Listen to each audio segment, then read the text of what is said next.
একটা হাদিসে রাসূলুল্লাহ সাল্লাল্লাহু আলাইহি ওয়াসাল্লাম বলেছেন, যে লোক জিনা ব্যভিচার করে সে মুমিন অবস্থায় জিনা ব্যভিচার করতে পারে না, তার ঈমান তখন উঠে যায় তার কাছ থেকে। এইভাবে তাহলে ঈমান কি জিনিস? ঈমানের আমরা জানি কালিমাতু লা ইলাহা ইল্লাল্লাহু মুহাম্মাদুর রাসূলুল্লাহ জেনে শুনে পড়লেই একটা লোক মুমিন হয়ে গেল। এটা ঠিক যে এটা দ্বারা ইসলামে দাখিল হয়ে গেল, কিন্তু এটা ইসলামের ঈমানের শুরু। ঈমানের অনেক শাখা প্রশাখা আছে। একটা হাদিসে বলা হয়েছে তিনটা কথা বলছেন 70-এর উপরে শাখা প্রশাখা আছে, তার মধ্যে তিনি তিনটা মেনশন করলেন। পয়লাটা বললেন লা ইলাহা ইল্লাল্লাহু মুহাম্মাদুর রাসূলুল্লাহ সাক্ষী দেওয়া, শেষটা বললেন রাস্তা থেকে মানুষকে কষ্ট দেয় এরকম জঙ্গল, বাধা বিপত্তি, যন্ত্রণাদায়ক জিনিস সরিয়ে দিয়ে রাস্তাটাকে ক্লিয়ার করে দেওয়া, এটা হচ্ছে ঈমানের শেষ শাখা। শুরুটা বললেন, শেষটা বললেন, মাঝখানের আরেকটা বললেন। লজ্জা ঈমানের একটি শাখা। তিনটা জিনিস বললেন। আর এমনি বললেন 70-75-এর মতো কি আছে, তারও বেশি শাখা প্রশাখা আছে। তাহলে ঈমান তো একটা জিনিস না শুধু। আবার আমরা দেখি যে ঈমানের আলোচনা করতে গিয়ে আল্লাহ তাআলা ঈমানের আরকান উল্লেখ করেছেন। এই জন্য ঈমানের রোকন আছে, ঈমানের পিলার্স আছে, ঈমানের কতগুলো স্তম্ভ আছে। এসবগুলোকে জানতে হয়। আল্লাহর একত্ববাদকে বুঝতে হবে, আর একত্ববাদ বোঝার জন্য, তাওহীদকে বোঝার জন্য শিরক বুঝতে হয়। কেউ যদি তাওহীদ বুঝতে চায় তাহলে তাওহীদ পড়লে হবে না, শুধু শিরকও পড়তে হবে। তারপরে পরিষ্কারভাবে বুঝে আসবে। একটা জিনিস বুঝতে হলে তার অপোজিট কি আছে এটাও বুঝতে হয়। দিন বুঝতে হলে রাত কেমন অন্ধকার তেমন ভালো করে বুঝতে হয়। তা না হলে একটু মেঘলা আকাশ হয়ে গেলে মনে করবে রাত হয়ে গেছে, কারণ সে রাতের অন্ধকারটা কীরকম ভালো করে বুঝে নাই। আবার রাতে চাঁদের আলো দেখলে করবো ও মা দিন হয়ে গেছে, কারণ সে দিনের আলো ভালো করে বুঝে নাই। এই যে আরবিতে কবি বলেছেন অবেদের দেহা তাতামাইয়াজুল আশিয়া। একটা জিনিস বুঝতে হলে তার অপোজিট জিনিসটা বুঝতে হয়।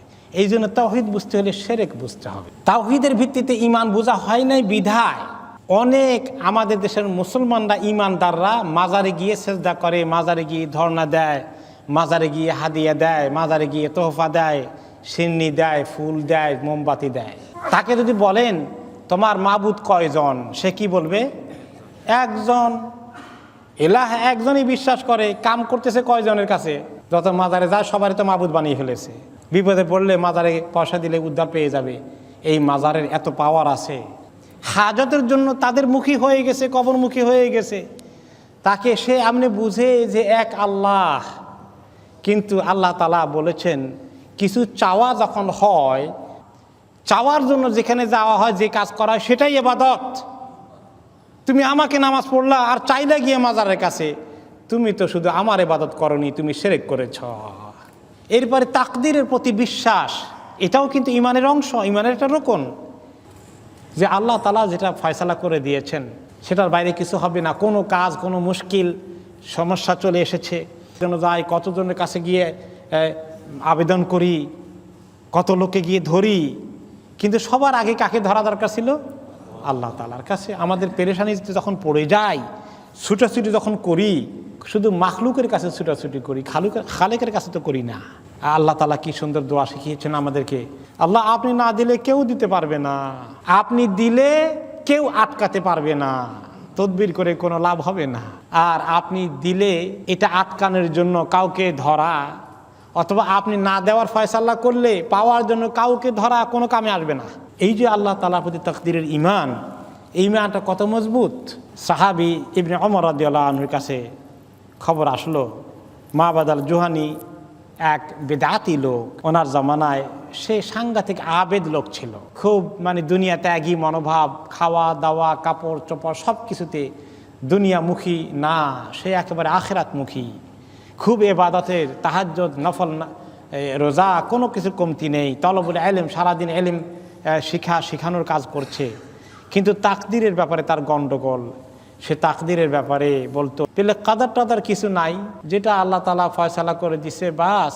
এখানে তাকদীরকে সে বিশ্বাস করে নাই। এই খবর যখন আসলো, তোমরা যদি ওই লোকগুলোকে পাও তাদেরকে গিয়ে বলো, মাবাদ আল জুহানি এবং তার সঙ্গীদেরকে, যে আমি তাদের থেকে সম্পূর্ণ মুক্ত, তারাও আমার থেকে মুক্ত। সে এই উম্মত থেকে খারিজ, তার সঙ্গে এই উম্মতের কোনো সম্পর্ক নেই। এই তাকদিরের বিষয়টাকে যদি সে ভালো করে বিশ্বাস না করে, তাহলে কোনো লোক যদি সে আল্লাহর এমন ইবাদত করে, তার টাকা পয়সা এমনকি ওহদ পাহাড় পরিমাণ সম্পদকেও আল্লাহর রাস্তায় খরচ করে, কিন্তু তাকদিরের ব্যাপারে তার বিশ্বাসের কমতি থাকে, তাহলে তার কোনো কাজে আসবে না, কিছুই কবুল হবে না। এইভাবে ইমানকে ভালো করে হৃদয়ঙ্গম করা, উপলব্ধি করা, বোঝা, এর জন্য ইমানের জ্ঞান দরকার, ইমানের কিতাব পড়া দরকার। যেটাকে আমরা বলি আকিদার কিতাব। এবং সেই ব্যাপারে ইমানের যে আলাদা নলেজ আছে, ইমান আকিদার, সেই কথা স্বয়ং আল্লাহ তাআলা কালামে পাকে বলেছেন। তুমি এলেম হাসিল করো, জানার চেষ্টা করো যে আল্লাহ ছাড়া কোনো মাবুদ নাই।